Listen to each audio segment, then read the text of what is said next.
There's the action and the emotion. And so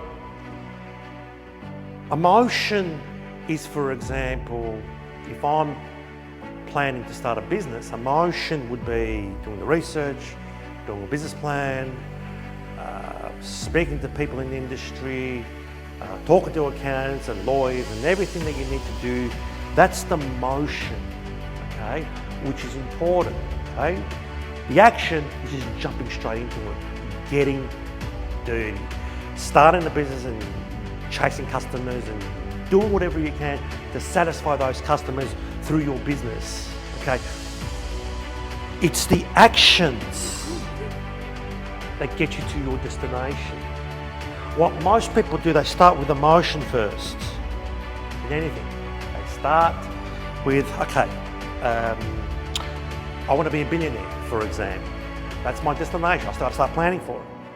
I start researching. I've got to read about the 50 billionaires, self-made billionaires. I've got to assess and analyse what they did, and I'm going to talk to people. And after 12 months and 24 months, I've got a plan to become a billionaire.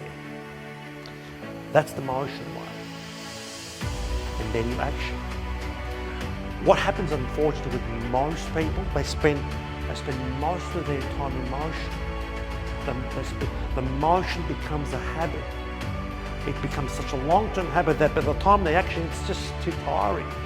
Motion sometimes can be procrastination because you're just kind of planning and planning and planning and planning. You're always planning. You're always in meetings.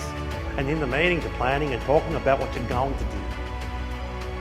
What I say, forget that for 1 second. Get into the action. What do you need to do? What habits do you need to apply it? Apply, because this is going to get you to where you want to get to. Get the body involved. And hey, you're going to make mistakes. You're going to fail. You're going to fall. And people next to you are probably going to laugh at you. But those that laugh at you are not really your friends. Because you have got somewhere where you need to get to, which is your best version, which is your best self, which is your real goal. Because you're thinking big. Everyone thinks big.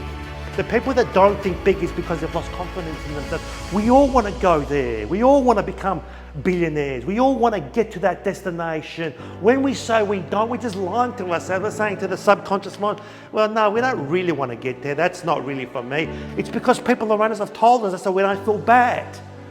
Bullshit. We start with the action. What do we need to do? What habits do we need to do? Let's start doing them.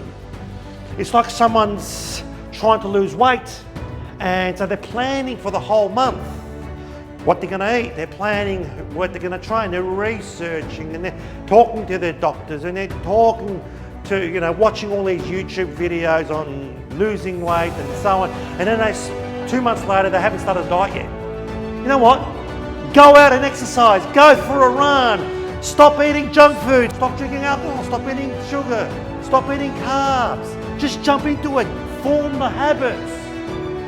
Because once you form those habits and you fail and you make mistakes, that's an opportunity to reflect on your actions. And when you're reflecting on your actions, and this is the key as a deep learner, you do the action first. You get your hands dirty. You jump into the deep end early. You fail, you make mistakes, you're taking the risk, you're seeking whatever you're seeking to do, you jump into it. And then you reflect. When you're reflecting on your experience, that is when we go to the motion. And so, that's the mistake I made. I didn't understand this. Oops, you know what? I didn't research that well. That's why I made. And you know what happens? When you do the action, you're going to get a series of problems. See? And these problems that come up, that's the best moment, because that's what we do as deep learners. We're solving problems towards our destination. We're solving problems towards our destination. We're solving problems towards our... This is why I call it the deep learning machine. It's like a machine in our heads. Our machine, our brain has been invented to solve problems towards a destination. Why am I doing this? Because I'm getting to that destination. It has to be ecstatic, but. And so the reason why I call the deep learning machine is because you need to get into the habit of solving problems.